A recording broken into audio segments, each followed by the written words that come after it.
Open చేసాం బ్రహ్మాండంగా. దాదాపు మీరు చెప్పాలి, ఆ రోజు విబ్రహ్మపట్నం నుంచి ర్యాలీ రావడానికి మాకు 4 గంటలు పట్టింది. బ్రహ్మాండంగా ఉంది. మా పార్టీ ఆల్రెడీ ప్రచారంలోకి వెళ్ళిపోయాడు తిరుపతిరావు.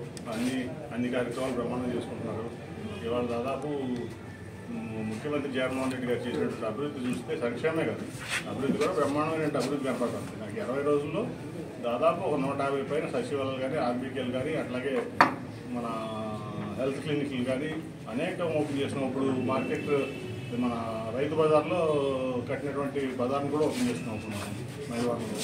అట్లా అనేక కార్యక్రమాలు, చాలా అభివృద్ధి జరిగింది. నిజంగా చెప్పాలంటే చంద్రబాబు నాయుడు చేసిన దాని మీద 3 రెట్లు ఎక్కువ అభివృద్ధి జగన్మోహన్ రెడ్డి గారు చేశారు. ఎట్లా అంటే మీకు చంద్రబాబు నాయుడు అమరావతి నేను అమరావతిని డెవలప్ చేస్తాను, 1,00,000 కోట్లు నాకు కావాలి, ప్రధానమంత్రి 1,00,000 కోట్లు ఇవ్వాలి నాకు అని చెప్పి ఆ రోజు నాకు డిమాండ్ పెట్టాడు. దాంట్లో ఇవాళ 33,000 ఎకరాలు రైతుల దగ్గర తీసుకుని రైతులు మోసం చేసి ఒక రియల్ ఎస్టేట్ కంపెనీకి మార్చిందని అమరావతి. కనీసం ఒక పర్మనెంట్ సెక్రటరేట్ కూడా కట్టలేపాడు. అతను ఖర్చు పెట్టింది 3,000 కోట్లు. దాంట్లో 1,500 కోట్లు సెంట్రల్ గవర్నమెంట్ ఇచ్చింది. 2,000 కోట్లు బాంబే వెళ్ళి అమరావతి బాండ్స్ అని చెప్పి అమ్మి 2,000 కోట్లు తీసుకొచ్చాడు. దాంట్లో 3,000 కోట్లు కూడా ఖర్చు పెట్టలేదు.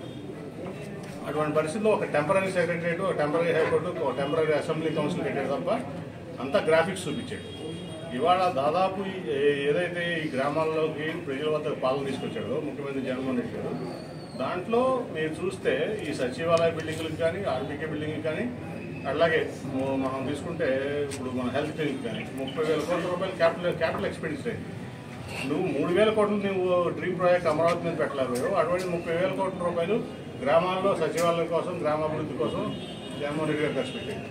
ఇవాళ దాదాపు 14,000 15,000 కోట్లు కరెక్ట్గా డేటా తీయాలి, కానీ దానికంటే ఎక్కువే స్కూల్స్ అప్గ్రేడేషన్ కోసం ఖర్చు పెట్టాడు. పేద పిల్లలు మంచిగా ఉండాలి, బాగా చదువుకోవాలి, ప్రపంచంతో పోటీ పడాలని ఒక సంకల్పంతో. అట్లాగే వైద్య కళాశాలల అభివృద్ధి కోసం, వైద్యం కోసం హాస్పిటల్స్ అప్గ్రేడేషన్ కానీ, కొత్త హాస్పిటల్స్ కానీ, 17-18 వైద్య కళాశాలల కోసం కానీ దాదాపు 85,000 కోట్లు దానికి ఓన్లీ వైద్య కళాశాలకి, నర్సింగ్ కళాశాలకి ఖర్చు పెడితే దాదాపు ఇంకా 10,000 కోట్ల రూపాయలు హెల్త్ ఇన్ఫ్రాస్ట్రక్చర్ అప్గ్రేడేషన్ మీద ముఖ్యమంత్రిగా ఖర్చు పెట్టారు. ఎట్లా తీసుకున్నారు మీరు? ఏ చర్చకైనా సరే చంద్రబాబు నాయుడు స్టేట్మెంట్లు చేస్తాం, అభివృద్ధిగా చర్చకి సిద్ధమా జగన్మోహన్ రెడ్డి గారికి. నేను వస్తాను చర్చకని చాలాసార్లు చెప్పి ఎవరు స్పందించాల. 3 రెట్ల ఎకరా అభివృద్ధి చంద్రబాబు నాయుడు కంటే జగన్మోహన్ రెడ్డి గారు చేశారు. అట్లాగే సంక్షేమం అయితే మీ అందరూ తెలుసు, 2,50,000 కోట్లు ఇచ్చాడు. సో అట్లా సంక్షేమం అభివృద్ధి రెండు కూడా బాగా జరిగింది. కాకపోతే చంద్రబాబు నాయుడు గారు అనుకున్నట్టు 5 స్టార్ హోటల్స్, అది 7 స్టార్ రోడ్లు, 10 స్టార్ ఎయిర్పోర్ట్లో కట్టలేదు కానీ అవి కూడా జరుగుతుంది. ఒక భోగపురం ఎయిర్పోర్ట్ స్టార్ట్ అయింది. అన్ని బ్రహ్మాండమైన అభివృద్ధి జరుగుతుంది రాష్ట్రంలో. ఎవరు కాదన్నారు? చంద్రబాబు నాయుడు గారు 35,000 ఉద్యోగాలు ఇస్తే జగన్మోహన్ రెడ్డి గారు ఇస్తే 6 లక్షల ఉద్యోగాలు ఇస్తారు. చంద్రబాబు నాయుడు ఇచ్చింది 35,000 ఉద్యోగాలు ఆయన 5 ఏళ్లలో. జగన్మోహన్ రెడ్డి గారు ఇచ్చింది దాదాపు 6 లక్షల ఉద్యోగాలు.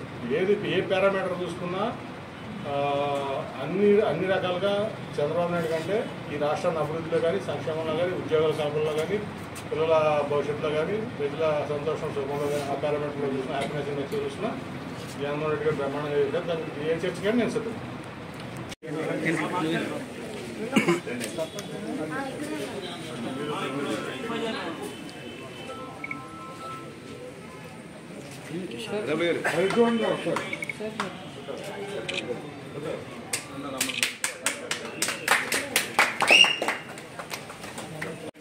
ముందుకున్నా మొదలు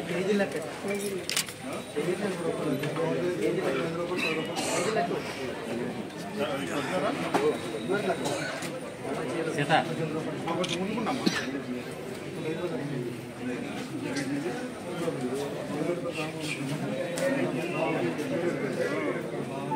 చూపించండి.